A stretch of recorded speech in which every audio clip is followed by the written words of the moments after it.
जनगणना हो रही है, उसके आंकड़े उपलब्ध हैं। शेड्यूल ट्राइब्स के जनगणना हो रही है, उसके आंकड़े उपलब्ध हैं। सिखों के जनगणना हुई है, उसके आंकड़े हमारे पास हैं। जैनों के, बौद्ध के, ईसाइयों के, मुसलमानों के धर्मानुसार जनगणना हुई है, उसके आंकड़े उपलब्ध हैं। और दो आंकड़े हमारे पास नहीं हैं। एक तो जिनका हिस्सा मारा गया है, उनके आंकड़े हमारे पास नहीं हैं, और जो हिस्सा हड़पे हैं उनका डाटा हमारे पास नहीं है। तो आंकड़ों का हिस्सा, आंकड़ों का डाटा हमारे पास नहीं है, और पिछड़ों का डाटा हमारे पास नहीं है। तो जिन्होंने हिस्सा मारा है, वो जब उन्हें पता है कि हमने हिस्सा मारा है, तो हम उजागर हो जाएंगे, नंगे हो जाएंगे और खुलासा हो जाएगा। तो वो जाति जनगणना क्यों कराना चाहेंगे? ये तो आपको ही कराना होगा। और भारत में लोकतंत्र है। कांग्रेस, नेहरू, गांधी के लाख विरोध के बाद नवंबर 1930 में गोलमेज सभा लंदन में बाबा साहब डॉक्टर अम्बेडकर के संघर्ष के कारण भारत में लोकतंत्र आ सका। वो तो टोटली लोकतंत्र के खिलाफ थे। डॉक्यूमेंट्री एविडेंस है इसके कि राउंड टेबल कॉन्फ्रेंस में उन्होंने कहा कि नहीं, हमारे देश में, भारत में लोकतंत्र की जरूरत नहीं है। पर डॉक्टर अम्बेडकर के संघर्ष के कारण भारत में लोकतंत्र को स्वीकार किया गया और 1935 के सेकेंड इंडिया एक्ट में उसको रिकॉग्नाइज कर लिया गया। बालिग मताधिकार। तो जब हम देश में लोकतंत्र है और मेजॉरिटी में, तो ममता भाई काहे बने हो? ये तो आप दाता बन सकते हैं। माइनॉरिटी को मांगना चाहिए, अल्पसंख्यकों को मांगना चाहिए।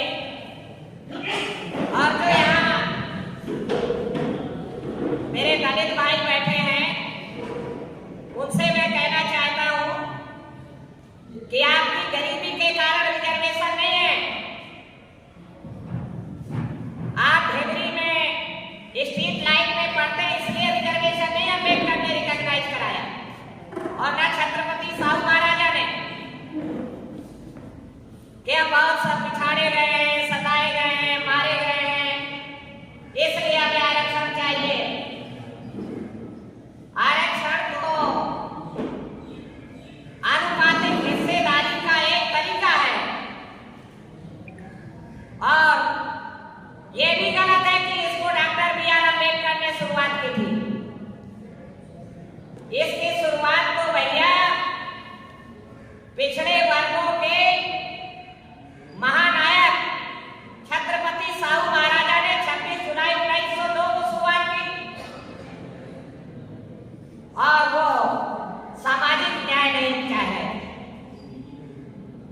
उन्हें पता था कि इस देश की ऊर्ध्वाधर खड़ी हुई सामाजिक व्यवस्था में सामाजिक न्याय संभव नहीं है।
और देश में तो सोशल ऑर्डर चल रहा है, सोशल पुलिस है। जिसको आप गुंडा कहते हैं वो गुंडा नहीं है, जिसको आप क्रिमिनल कहते हैं वो क्रिमिनल नहीं है, वो सोशल पुलिस है, वो पुलिसिंग सिस्टम है उनका। और वो सोशल ऑर्डर को लागू करने के लिए बनाई गई सफेद वर्दीधारी पुलिस। इसलिए मेरी विनती है आपसे कि एजेंडा हमें क्लियर बना के चलना होगा। एजेंडा ही कटमट है, तो एजेंडा क्लियर करें।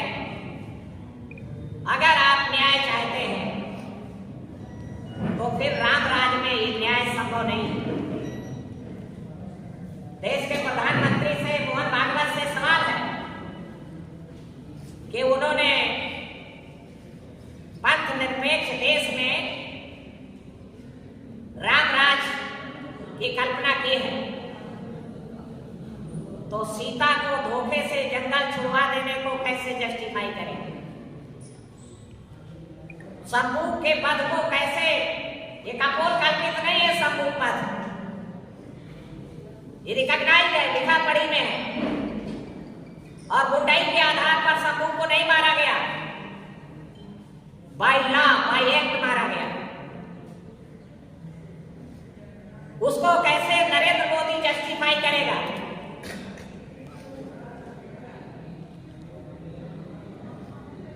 और निश्चित रूप से यह भी कहा गया कि राम रूल ऑफ लॉ का प्रतीक है, तो आप रूल ऑफ कॉन्स्टिट्यूशन या रूल ऑफ अनुविधान चाहते हैं? क्लियर एजेंडा आपको लेके चलना पड़ेगा, अन्यथा सोशल जस्टिस में धोखा खाते रहिए।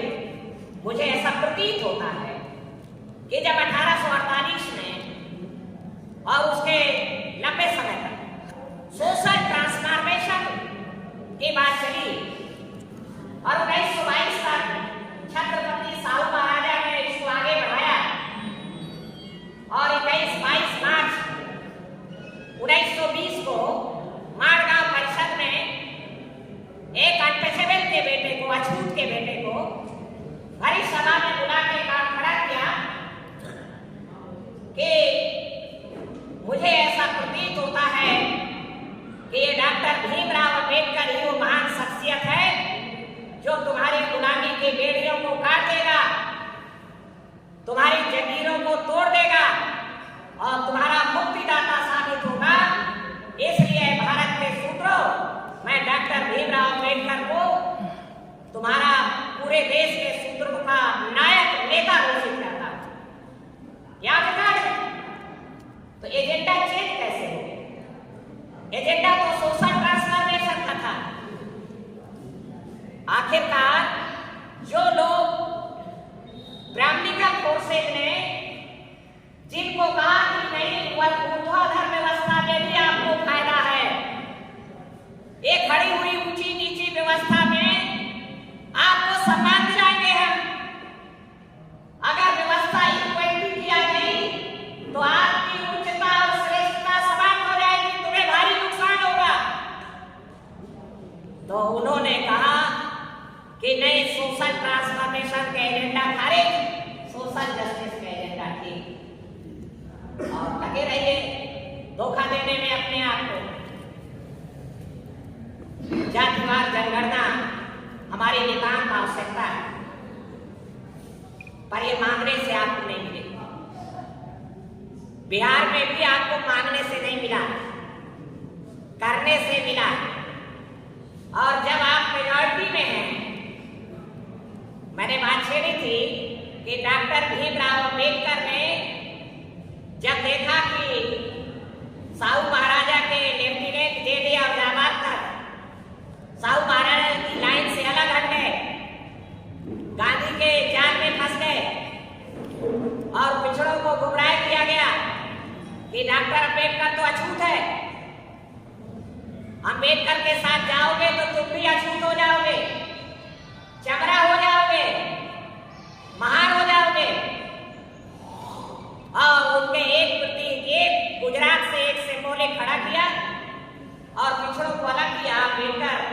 अकेले पड़ गए तो उन्होंने ये जोर लगाया कि अनटचेबल, अछूत माइनॉरिटी 20% आबादी है और माइनॉरिटी के कारण स्पेशल प्रोटेक्शन चाहिए।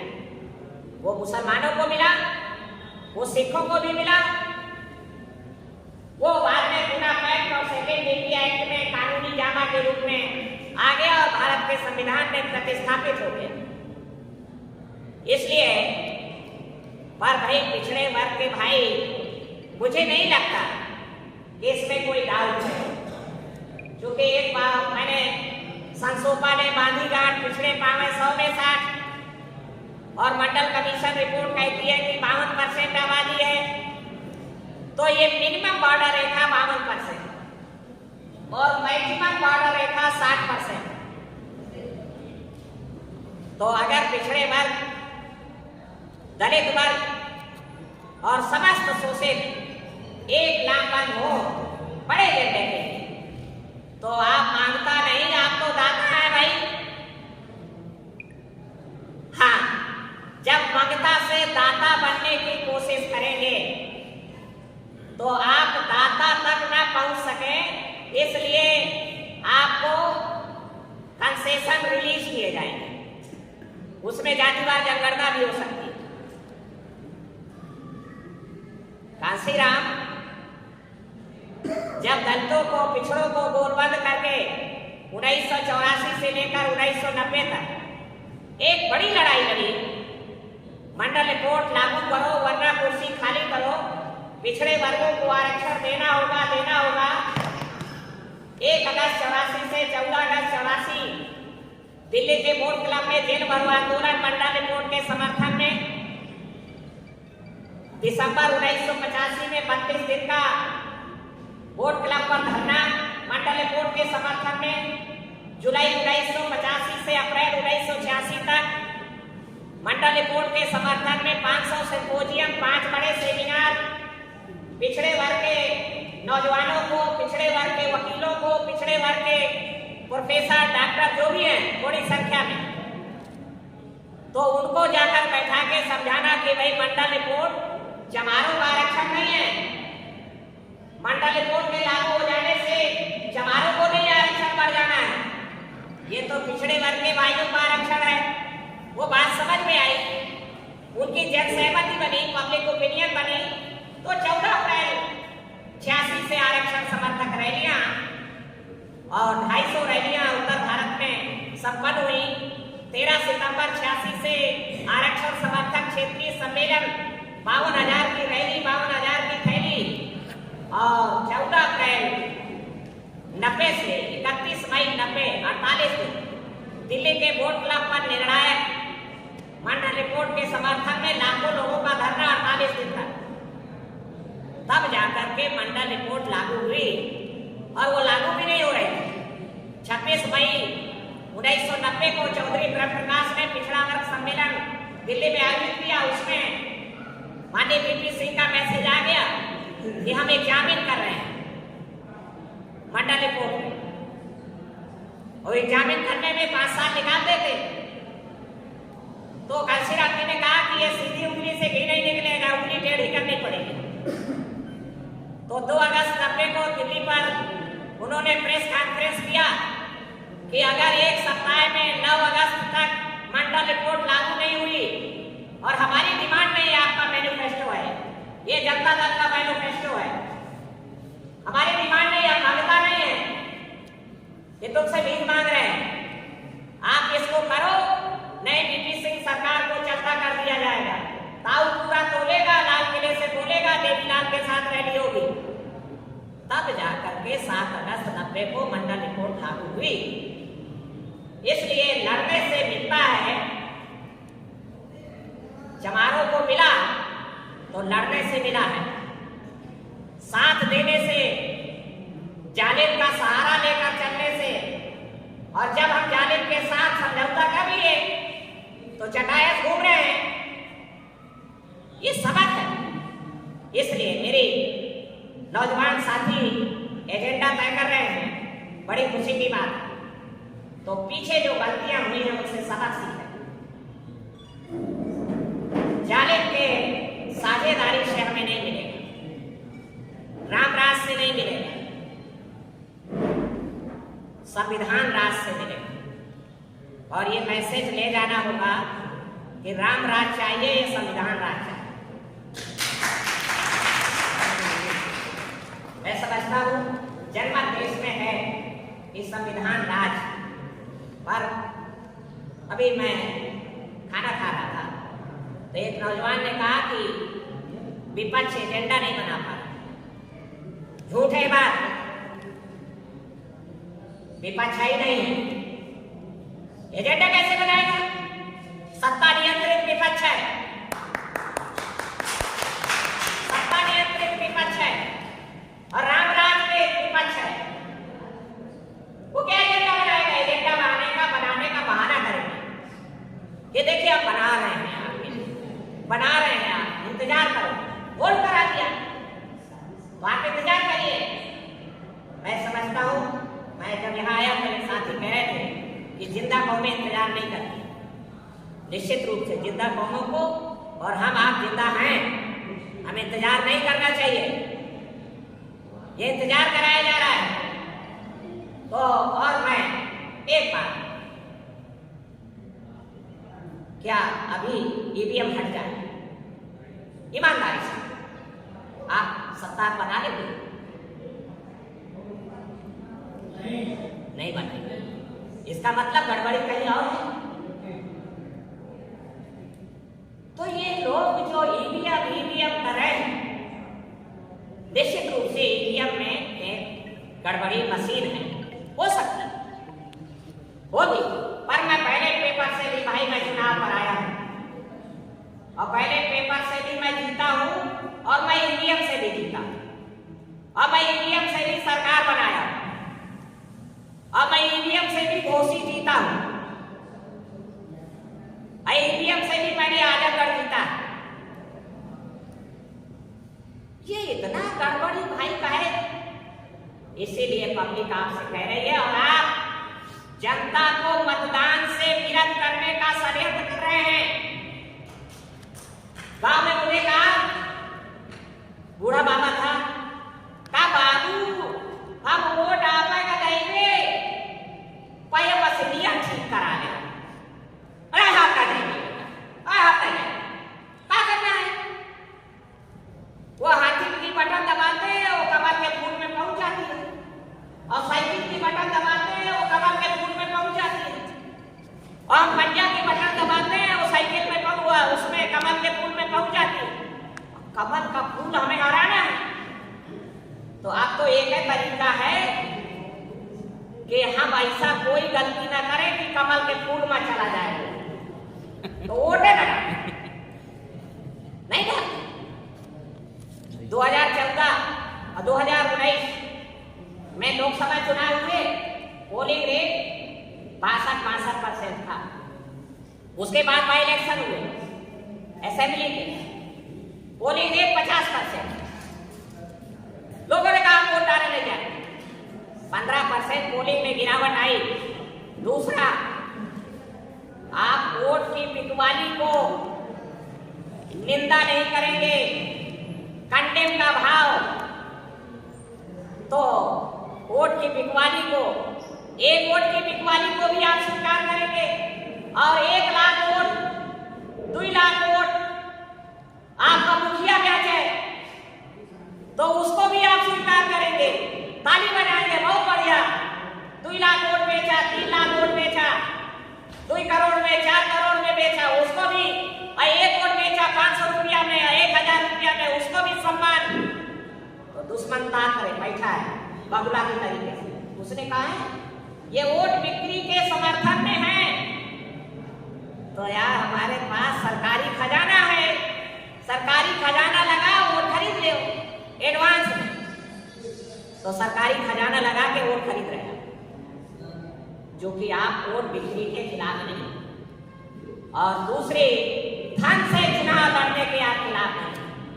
आप सब धन से लड़ना चाहते हैं तो आप नहीं जीत पाएंगे। आप जन से लड़ेंगे, मास बेस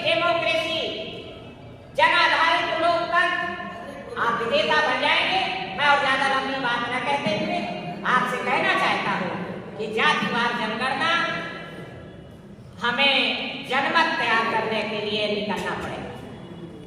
मास ओपिनियन बनाने के लिए कठोर परिश्रम अपने साधनों से हमें चलना होगा। छोटे साधनों का बड़े पैमाने पर इस्तेमाल करने की प्रवृत्ति जो माननीय नेताजी मुलायम सिंह यादव, मानवर कांशीराम जी, मैं समझता हूं कि जो मैं काफी कम्युनिस्टों के संपर्क में भी रहा, तो उस जमाने में छोटे छोटे साधनों से जो आंदोलन को गतिमान बनाने की प्रवृत्ति थी, वो हमें दोबारा लाना होगा और छोटे साधनों का बड़े पैमाने पर इस्तेमाल और परिश्रम का बल अपार प्रचुर मात्रा में हमारे पास मौजूद है। वो परिश्रम के बल को आप उपयोग में लाए बिना ये जल्लादों से लड़ाई नहीं बन पा रहे। उन्होंने आपके ही लोगों को और हमने समान न्याय, अपने जिसकी जितनी संख्या भारी उसकी उतनी हिस्सेदारी, तो चलो सरकारी पदों में बाद में, हिस्सेदारी टिकट में ही नहीं, बेईमानी कर गए।